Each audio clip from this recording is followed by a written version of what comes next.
एक दिन एक बकरी जो एक स्वार्थी और झूठे मालिक की गुलामी से आजाद हो चुकी थी, जंगल की ओर निकल पड़ी।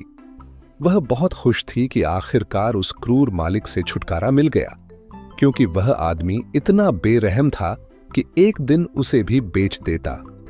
अब बकरी को इस नए जंगल में अपनी जिंदगी बचाने के लिए कोई ठिकाना बनाना था, वरना उसे फिर से यह जगह छोड़नी पड़ सकती थी।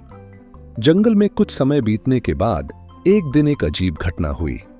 शेर को खबर मिली कि उसके पूर्वजों की निशानी, एक अनमोल जादुई रत्न, रात के अंधेरे में चोरी हो गया है। शेर बहुत परेशान और गुस्से में था।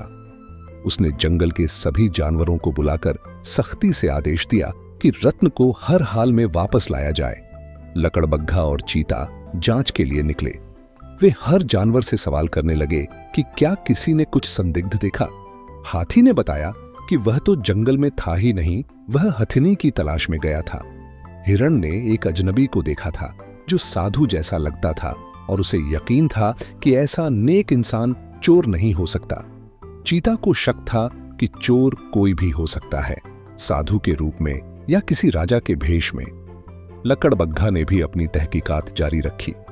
उसने खरगोश से पूछा, मगर उसे कुछ भी पता नहीं था। तमाम कोशिशों के बावजूद वे किसी नतीजे पर नहीं पहुंचे और शेर को आकर बताया कि पूरे जंगल में कोई संदिग्ध जानवर नहीं मिला। शेर चिंतित था। तभी किसी ने बताया कि जंगल में एक साधु आया है जो आत्मिक दृष्टि से सच को पहचान सकता है। शेर ने तुरंत साधु को बुलवाने का आदेश दिया। जब वे साधु के पास पहुंचे तो सब हैरान रह गए, क्योंकि वह साधु असल में एक बकरी थी। वही बकरी जो अपने पुराने मालिक से भाग कर आई थी और अब साधु का भेष बना चुकी थी ताकि जंगल में शांति से रह सके। शेर ने बकरी से रत्न चोरी के बारे में पूछा। बकरी, जो पहले ही जंगल के जानवरों से सारी खबरें सुन चुकी थी, दिखाने लगी कि उसे ध्यान में सब पता चल गया है। वह कहने लगी कि जंगल पर एक संकट मंडरा रहा है और रत्न की चोरी उसी का संकेत है।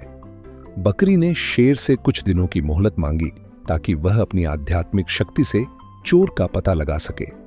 शेर ने उसे 2 दिन की मोहलत दी। इसके बाद शेर फिर बकरी के पास गया, मगर बकरी ने सीधे जवाब देने की बजाय कुछ सवाल पूछे, जैसे क्या शेर के अलावा किसी और ने वह रत्न देखा था। शेर ने बताया कि रत्न को हमेशा छिपाकर रखा गया था ताकि कोई उसकी नकल न बना सके। बकरी ने सुझाव दिया कि अगले दिन सभी जानवरों की सभा बुलाई जाए, वहां वह सबके सामने चोर का पता लगाएगी।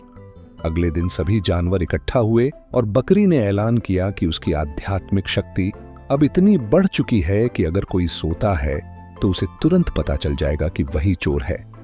यह सुनकर सब हैरान रह गए, लेकिन बात का असर हो गया। सभी जानवर अगले दिन और अधिक सतर्क होकर चले गए। इस प्रक्रिया को 2 दिन बीत गए।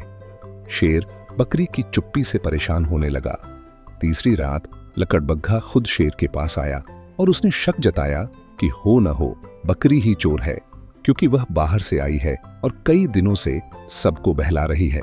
शेर ने नरमी से जवाब दिया कि अगर बकरी चोर होती तो वह अब तक यहां से जा चुकी होती। उसके रुकने का मतलब है कि वह सच में मदद करना चाहती है। इसी दौरान बकरी ने रात के समय जंगल में ध्यान से देखा। उसे भीड़ में खड़े लकड़बग्घा और लोमड़ी नींद में झूलते हुए दिखाई दिए। बकरी ने अगले दिन सबके सामने ऐलान किया कि चोर वही हैं, लकड़बग्घा और उसकी साथी लोमड़ी। लकड़बग्घा तुरंत चिल्ला पड़ा कि वह चोर नहीं है और बकरी झूठ बोल रही है, लेकिन बकरी ने तर्क दिया कि उसकी आत्मिक शक्ति ने दोनों को नींद में देखा और यह बात साबित हो गई कि वही चोर हैं। लोमड़ी सच में गहरी नींद में थी और लकड़बग्घे के मुंह से भी सच निकल गया। वह चिल्ला पड़ा और लोमड़ी पर बरस पड़ा कि अगर वह नींद नहीं लेती तो आज बकरी को चोर साबित किया जा सकता था। अब बकरी ने उनकी बातों को आधार बनाकर शेर के सामने यह साबित कर दिया कि यही दोनों रत्न के चोर हैं। आखिरकार दोनों ने मान लिया कि रत्न काली गुफा में छिपा हुआ है। उन्होंने माफी मांगी, लेकिन शेर ने उन्हें जंगल से निकाल दिया। शेर ने बकरी की ओर देखा और पूछा कि उसे कैसे पता चला कि रत्न जादुई नहीं है। बकरी ने मुस्कुराकर कहा कि अगर वह रत्न वाकई जादुई होता तो लोमड़ी और लकड़बग्घा अब तक उसकी ताकत के बल पर बगावत कर चुके होते। यह बात साफ थी कि वह रत्न सिर्फ दिखावे की चीज थी। शेर बकरी की समझदारी से खुश हुआ, लेकिन उसे यह भी समझ आ गया कि बकरी कोई साध्वी नहीं थी। बकरी ने सच सच बता दिया कि वह एक आम बकरी है जो गांव से भागकर यहां आई है और बस एक साधारण सी जिंदगी जीना चाहती है। शेर ने उसे माफ कर दिया और जंगल में समझदारी, सच्चाई और ईमानदारी की एक नई मिसाल कायम हो गई, जो किसी भी जादुई रत्न से कहीं ज्यादा कीमती थी।